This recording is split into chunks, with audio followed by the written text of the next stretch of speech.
नमस्कार, मैं हूं स्वप्निल वर्मा और आप सभी देख रहे हैं कैपिटल टीवी उत्तर प्रदेश। बीती 6 अगस्त को यूपी के कुख्यात माफिया अतीक अहमद के सबसे छोटे बेटे अबान अहमद की सड़क हादसे में मौत हो गई। हादसा इतना भीषण था कि जिस गाड़ी में अबान सवार था वो चकनाचूर हो गई, तहस नहस हो गई थी। हादसे के बाद पुलिस अबान की अलग अलग एंगल से जांच भी कर रही थी। इस हादसे में अतीक के बेटे अबान के अलावा सोनू नाम का एक युवक भी था जिसकी मौत हो गई। इस घटना में कार सवार 3 अन्य लोग भी घायल हो गए, जिन्हें अस्पताल में भर्ती कराया गया है। यानी कि कुल मिलाकर अभी तक जो बात समझ में आ रही है वो यह है कि तेज रफ्तार क्रेटा कार अनियंत्रित होकर डिवाइडर से टकरा गई थी, जिससे अबान और उसके एक अन्य साथी सोनू की मौके पर ही मौत हो गई थी। अतीक अहमद का बेटा अबान अहमद अपने कुछ साथियों के साथ झांसी जेल में बंद अपने बड़े भाई से मिलने के लिए जा रहा था और अब अबान अहमद को प्रयागराज के कसारी मसारी कब्रिस्तान में दुनिया से अंतिम विदाई दी जा रही। लेकिन क्या आप जानते हैं कि अतीक अहमद के सबसे छोटे बेटे अबान अहमद की एक इच्छा थी जो कि उसे सुपुर्दे खाक करने के बाद भी कचोटती रहेगी। अबान के मन में एक अधूरी ख्वाहिश थी जिसका दर्द वो सीने में दबाए रखता था।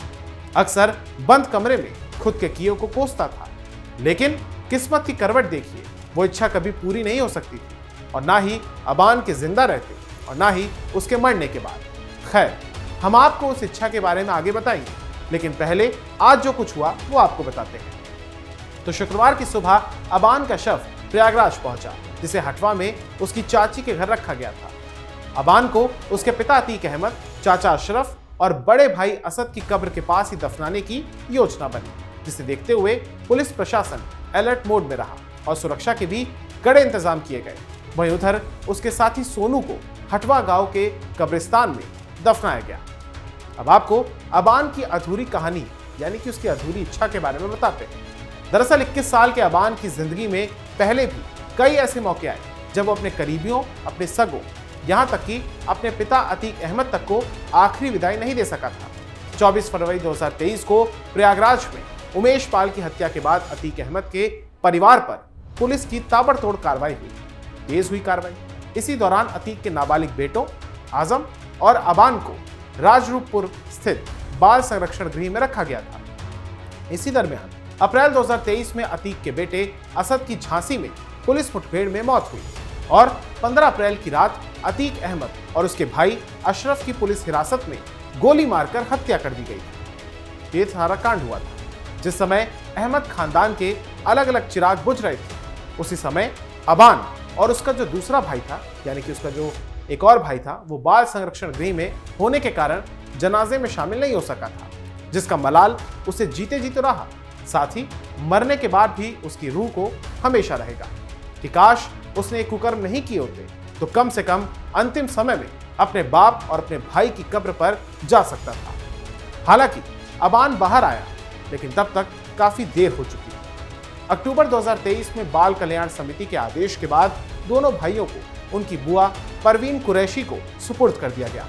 हालांकि बाल संरक्षण गृह से बाहर आने के बाद दोनों सबसे पहले कसारी मसारी कब्रिस्तान ही पहुंचे थे। यहां उन्होंने अपने पिता अतीक अहमद, चाचा अशरफ और भाई असद की कब्र पर फातिहा पढ़ी थी। करीब 7 महीने बाद अपने पिता की कब्र पर पहुंचने के दौरान अबान भावुक होकर रोने लगा था। उसके आंसू इस बात की गवाही दे रहे थे कि उसे अपने पिता के जाने का कितना गम है। उसके करीबियों के मुताबिक पिता को आखिरी बार न देख पाने और उनके जनाजे में शामिल ना हो पाने का दर्द लगातार अबान के मन में बना रहा, जिसे अक्सर वो उनके साथ साझा भी किया करता था। और ऐसा भी कहा जाता है कि वो बंद कमरे में फूट फूट कर कई बार रोता था अपने पिता को याद करके। हालांकि अबान अपने दूसरे भाइयों की तरह ज्यादा कुख्यात नहीं था और अपने पिता और भाई की कब्र पर पहुंचने के बाद अबान कुछ समय के लिए मीडिया और सोशल मीडिया से गायब सा हो गया था, यानी कि उसकी कोई चर्चा नहीं हो रही थी। एक तरीके से एकांतवास में वो चला गया था। हालांकि पिछले साल यानी कि 2025 में वो फिर से सुर्खियों में आया जब वो अपने बड़े भाई अली अहमद से जेल में मुलाकात करने के लिए पहुंचा था। इसके बाद एक शादी समारोह का वीडियो भी सोशल मीडिया पर तेजी से वायरल हो रहा था। इस पूरे मामले को लेकर अगर देखा जाए तो यहाँ पर अबान के खिलाफ एफआईआर दर्ज किए जाने की भी बात सामने आई थी, जिसमें आपत्तिजनक गाना लगाकर वो किसी खास को संदेश देना चाह रहा था। जीते जी तो नहीं, लेकिन शायद अबान की रूह अब आसमान से यही सोचकर संतुष्ट हो सकती है कि उसे उसके पिता अतीक अहमद, चाचा अशरफ और बड़े भाई असद के पास ही जगह मिली। अबान खुद तो अतीक के सुपुर्दे खाक में नहीं पहुंच पाया था, लेकिन उसके बड़े भाई यानी कि जो दो बड़े भाई हैं बचे हुए, वो जेल में जो बंद हैं, अली अहमद और उमर, इनके शामिल होने के साथ ही इनको पैरोल भी मिली है और ये शामिल हुए भी। कहा जाता है कि अबान अपने परिवार के करीब था। अतीक अहमद की हत्या और परिवार के बिखरने के बाद उसका सबसे गहरा और भावनात्मक लगाव अपने बड़े भाई अली अहमद के साथ ही था, जिससे मिलने के लिए वो लगातार जेल भी जाता था। अली से मिलने के लिए पिछले 10 महीनों में 49 बार करीब 400 किलोमीटर का सफर तय करके वो पहुंचा था और 50वीं बार उनसे मिलने के लिए जा रहा था, लेकिन सड़क हादसे में उसकी मौत हो गई। हर 15 दिन में लगभग वो प्रयागराज से झांसी पहुंचता था और मुलाकात करता। इस बार शुक्रवार सुबह करीब 11 बजे उसकी अली से मुलाकात होनी थी, अलबत्ता ऐसा हो नहीं सका। भाइयों के अलग अलग जेलों में बंद होने या फिर मारे जाने के बाद अबान का भाई अपने जो उसका भाई था अली से विशेष लगाव था। अली पहले प्रयागराज में ही बंद था, लेकिन पिछले साल अक्टूबर में उसकी बैरक से नकदी बरामद होने के बाद जेल प्रशासन ने उसे झांसी जेल ट्रांसफर कर दिया था। जेल सूत्रों के मुताबिक अबान की मौत की खबर सुनते ही अली सदमे में आ गया और फूट फूट कर रोने लगा था। जेल कर्मियों ने उसे संभालने की कोशिश की, लेकिन उसकी आंखों से आंसू नहीं रुके। काफी देर समझाने के बाद जब उसे खाना खाने के लिए कहा गया तो उसने खाने तक को हाथ नहीं लगाया। शाम को भी उसकी बैरक में खाना पहुंचाया गया, लेकिन वो गुमसुम रहा और सिसकियां लेता रहा। सूत्रों के मुताबिक अतीक अहमद की मौत और बड़े भाइयों के जेल जाने के बाद अबान को परिवार का एक मुख्य संपर्क सूत्र भी माना जाता रहा था। ऐसी जानकारियां भी लगातार सामने आती रही सूत्रों के हवाले से कि 50,000 रुपए के इनामी और लंबे समय से फरार उसकी मां शाइस्ता परवीन के साथ अबान ही लगातार कांटेक्ट में था, संपर्क में था और वो अपनी मां को हर सूचना देता रहता था। पुलिस का यहां तक मानना है कि अबान के जरिए शाइस्ता बेनामी संपत्तियों को ठिकाने लगाने या फिर कानूनी मदद लेने की लगातार कोशिश कर रही थी। अब आपको यह भी बता दें कि गुरुवार को झांसी कानपुर हाईवे में पुंछ थाना क्षेत्र में अबान की कार का भीषण एक्सीडेंट हो गया था। झांसी मेडिकल कॉलेज में 3 डॉक्टरों के पैनल ने शवों का पोस्टमार्टम किया। पोस्टमार्टम रिपोर्ट के मुताबिक कार की जोरदार टक्कर से अबान को ब्रेन हेमरेज हुआ था। इसके अलावा लिवर, आंत और हार्ट यानी कि दिल समेत पेट के अंदरूनी अंगों को भी काफी नुकसान पहुंचा था। ज्यादा खून निकलने से इसके कारण ही दोनों की मौके पर मौत होने की बात भी सामने आई है। हादसे के बाद जब पुलिस ने कार की तलाशी ली तो उसमें कई चीजें मिली। कार के डैशबोर्ड से 2 इंग्लिश लव स्टोरी नॉवेल मिले।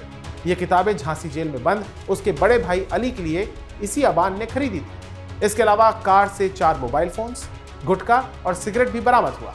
जिस क्रेटा कार से अबान अपने दोस्तों के साथ झांसी जेल जा रहा था, उस पर आर्मी लिखा हुआ था। पुलिस इस बात की गहराई से तफ्तीश कर रही है कि क्या ये कार किसी सैन्य अधिकारी या कर्मचारी से जुड़ी थी या फिर पुलिस चेकिंग और टोल प्लाजा से बचने के लिए इस पर फर्जी तरीके से आर्मी लिखवाया गया था। अब आपको अतीक के पूरे परिवार की हालिया कुंडली या कह लीजिए स्थिति बताते हैं। तो अतीक अहमद और उसका भाई अशरफ तो 2023 में ही इस दुनिया से जा चुका है, जबकि उसकी पत्नी शाइस्ता कई साल से फरार है। दोनों के 5 बेटे हैं, जिनमें उमर अहमद लखनऊ और अली अहमद झांसी की जेल में बंद है, जबकि बेटे असद को एनकाउंटर में ढेर कर दिया गया। एजम नाम का एक और बेटा बाहर है, जबकि अबान की मौत हो चुकी है, यानी 5 में से 3 बेटे जिंदा हैं, 2 इस दुनिया में नहीं है। शाइस्ता के साथ अतीक के भाई अशरफ की पत्नी जैनब फातिमा और अतीक की बहन आयशा भी उमेश पाल केस में नामजद है और फरार है, यानी कि घर के मर्द जा रहे हैं लेकिन महिलाएं तो महफूज हैं। अतीक अहमद के बेटे अली अहमद को 1 अक्टूबर को ही जेल से झांसी शिफ्ट किया गया। दरअसल उमेश पाल हत्याकांड के बाद पुलिस कार्रवाई के तहत अतीक के दोनों जुड़वा बेटों को प्रयागराज के राजरूप नगर स्थित बाल संरक्षण गृह में रखा गया, लेकिन कोर्ट के आदेश के बाद उनकी बुआ को सुपुर्द कर दिया गया था। सरकारी आंकड़ों के मुताबिक योगी सरकार द्वारा अब तक अतीक अहमद और उसके गैंग की 12,000 करोड़ से अधिक की अवैध संपत्तियां या तो ध्वस्त की जा चुकी है या फिर कुर्क कर दी गई है या उन्हें सरकारी कब्जे में लिया जा चुका है। बचे हुए बेटों की गतिविधियों और उनसे मिलने आने वाले करीबियों पर पुलिस और जेल प्रशासन की सख्त निगरानी बनी हुई है। लेकिन ये बात तो तय है कि एक समय पर जिस अतीक खानदान की पूरे उत्तर प्रदेश में तूती बोला करती थी, आज वो अर्श से फर्श पर आ गया है। तो आपको ये जानकारी कैसी लगी हमें कमेंट बॉक्स में जरूर बताइएगा। अगर आपको ये वीडियो पसंद आया हो तो इसे लाइक और शेयर कीजिएगा और हमारे channel capital TV Uttar Pradesh को सब्सक्राइब जरूर कीजिएगा। धन्यवाद।